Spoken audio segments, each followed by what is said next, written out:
Yeah, hi guys. First of all, I'm sorry for the quality of this video, so I spiked it up a bit. I'm going too often. I'm sorry for taking a bit of your time, but I would like to do so in favor of telling you a bit about what I'm doing and how this might benefit you. I'm asking that this video is sent forward, if you don't want to watch it yourself, to people in your communities who work with optimization of your crew, of your group. That would be leaders or delegates. And I hope that you'll send them this video so they can make a stance on what I'm saying. Now, further introduction is that my name is Simon. I'm a man from Copenhagen, Denmark, and I'm a philosopher. And I have developed something called optimal form of rule. And this is, of course, a statement. Anyone can say that, but I would like to describe how and why it works. So you might test this within your community to test that it becomes beneficial for you. And I assure you that it will. First of all, we got to establish that most other things you do is resting on democracy. And democracy doesn't solve it because a democracy basically does a few things. It takes control over the violence of a society. And this is essentially wrong because our freedom is basically to be grateful on our own legs. So everything we know about Christianity, about protecting our neighbor and loving our neighbor, and about Kant, that it's up to you to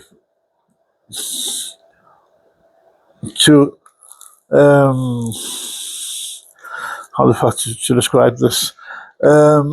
Everything you know is basically wrong. The problem is that everything we do is based on opinions that we didn't have the optimal truth with which we're governed by nature.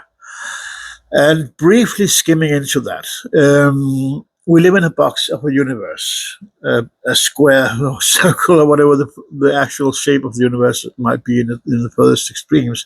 And the rules that this universe is governing us with are rules that are omnipotent and uniform for anything and for all life and for all humans and for all AI for that matter. And this means that the rules are the same for everything and everyone. And because they are the same, there is only one truth. Okay? So the whole of the truth you're subjugated to as an individual, regardless of what you're told you might or might not believe in, and so on and so forth, is in fact the same truth as your neighbor. This does not exclude spirituality at all. The rules might very well imply spirituality to a degree, or to a high degree, or to the most important degree, but it does exclude the fact that there can only be one religion having the truth. They're basically all talking about having an afterlife and a life prior to death where we arrive from. And I personally believe that is the absolute truth we're subjugated to, that we are here to be grateful on our own legs, and that we transcend from death into a meta realm and then meet someone who explains us where we need to go next time in order to learn more about being grateful the next time in a new life. So I believe we have an eternal, immortal soul, but this is left at an opinion. I cannot prove that we have a soul.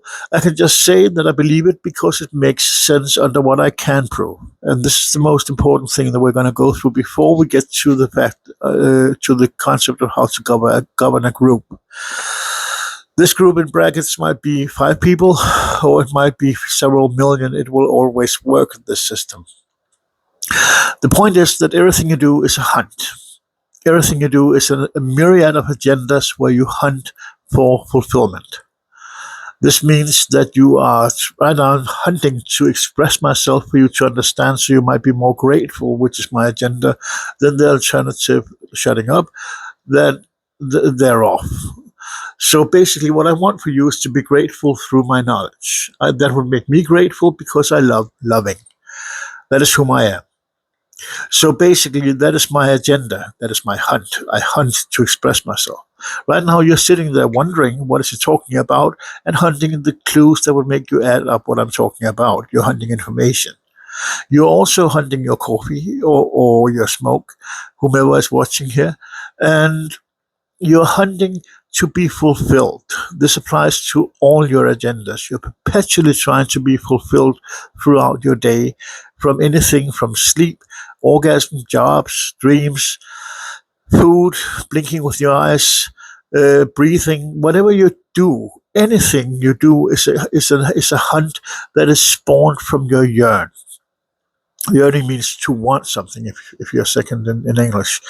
And to want something, you have the link between body and soul, your yearn. And your yearn is spawned and kickstarted and knitted, kickstarted, lightened by pain and hatred. Pain and hatred makes you want to yearn to change things. You have a hunger. It starts as a hunger, and you say, I am hungry. That's your yearn. That's your interpretation of your pain, and your hatred towards the pain, interpreting it's themselves as a yearn that starts a hunt for not being hungry, that defines through itself, through victory or evil, which incidentally is the same thing. That conclusion, and it's a small thing, it's a bit complicated, but a conclusion of a situation, everything is situations, conclusion of the situation as situation in elevation, in hierarchy, is basically the outcome with which you are victorious. But this whole construct is the same as being evil. So you can't be victorious without being evil. Okay, just stating that. So everything you know about not being a bad person or something is wrong because it's your legs. It's up to you to be grateful on your legs. And you are allowed to be here. You can easily win without being grateful, but you can't be grateful without having won. Think about that for a moment.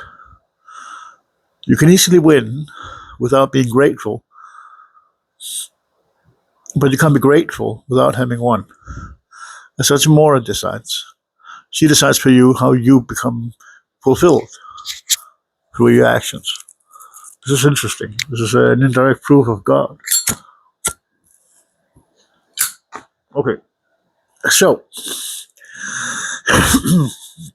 so the whole concept is that everything you do is a hunt for being grateful. You hunt for being fulfilled, but the fulfillment through your victory, through your evil, from your hunt, for your yearn, from your pain, from your hatred, leaves you grateful. It might not be a huge spike of gratitude sitting here sighing, but if you couldn't breathe for a minute and a half and then were allowed to then, oh, thank God, thank God, thank God I can breathe again, thank God, or if you couldn't, blink with your eyes for 2 minutes and then were allowed, oh, thank God. And we just say that. So the minimum extreme of, or the minimum impact that a blinking with your eyes has for you might not make you physically fully aware that you're made grateful, but you're certainly not made ungrateful, and a little bit is made grateful from you blinking with your eyes because it solves the problem and it makes you fulfilled and makes you a little bit gratified. But the need, the longer it's exposed in its absence, becomes more and more expressed as aware gratitude. So with that, we know that everything we do is a hunt for being grateful.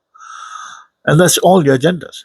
Your entire system is built for being grateful, which is the highest aspect we have as human beings, and love's word for herself, for us. But it's also the minimum stance of being in love, for love. So when you're grateful, you are in love. And that's the whole journey. Reincarnation after reincarnation after reincarnation, traveling forward to being grateful. And this is what it's all about. Learning to know yourself, Timid Nashin, and know thyself in Latin. And journeying forward in favor of being grateful on your path. Now, putting this into political scenes, you have a pyramid of options, and on top there's the governing council, and next to it there's a lobby council. Anyone can walk in and surveillance and supervise or just observe the actual highest council working. They can do that from everywhere.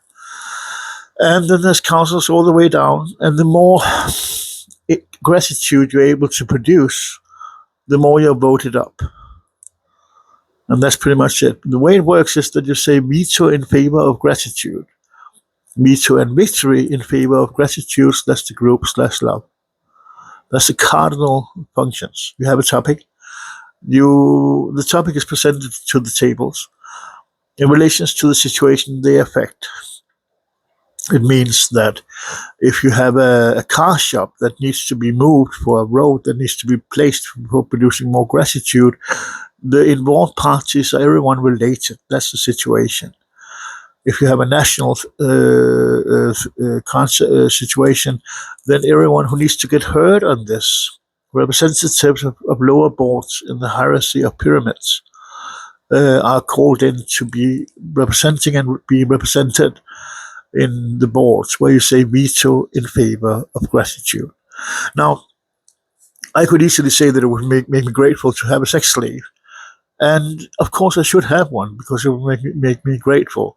But the point is, you're not ready for that type of work. So, sexuality, slavery, and violence is, until you have further investigated my work, excluded from the gratitude pool of options in your hierarchy of La Rosa Concilier, which the system is called. Further, if you have 100 people and you have 10 groups with 10 people in every one of them, so you have 10 groups and 10 people in every group, and every department is a group, and every department chooses a better provider to go to and form the inner circle. The criteria of this man is that he mustn't be an idiot. He mustn't be a dark soul, a black-haired Caucasian, are often dark souls.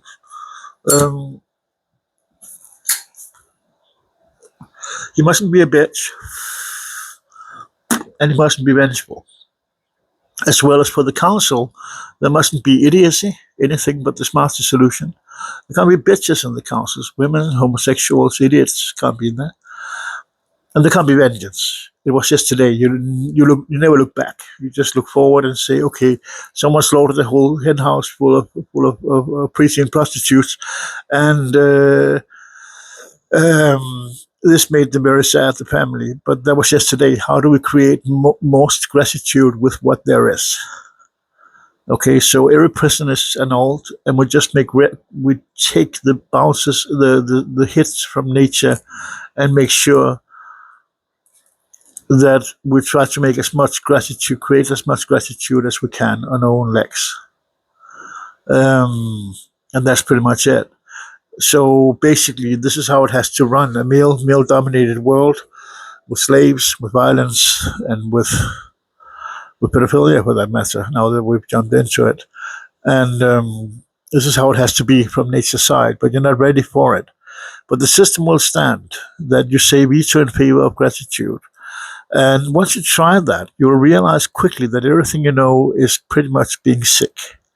And you are. You have been degenerated for 6,000 years since the first markets, when prostitution became the criteria of and the default in relations to breeding offspring. And this means the children were not loved, that money were loved, that violence didn't define for society how to operate. And then we came to democracy about 2,000-3,000 years ago, where it was up to the people in general to define how to not make it a pity in nature that is built entirely on the supremacy and the supreme rule of the strongest, and that it must be a pity, leaving us in a situation where everything you know is being victims of a system so sick that this La Rosa Concilier must run. You can follow the rest of my work on lipglosssunsetsi.blogspot.com. There's something to read. And Abner's Hunt. Abner is real. Abner is real. And Didymus Circe, Didymus and Didymus the Elder are movies, accounts on TikTok where I have a lot of work, and Simon Abner Gustav Rosenkilde on YouTube, where I have a lot of videos as well.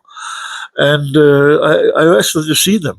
But this main criteria of operations is how to govern a group. That you have 100 people, for instance, 10 groups, 10 people. Every group chooses the best man, the better provider, to go to and form the inner circle with everyone else's, every other department's better provider for now 11 groups of 9, 10 people. So in the inner circle, they can hear themselves and they can hear their department. And there's options of calling walks. So basically, you call a walk, and this means that the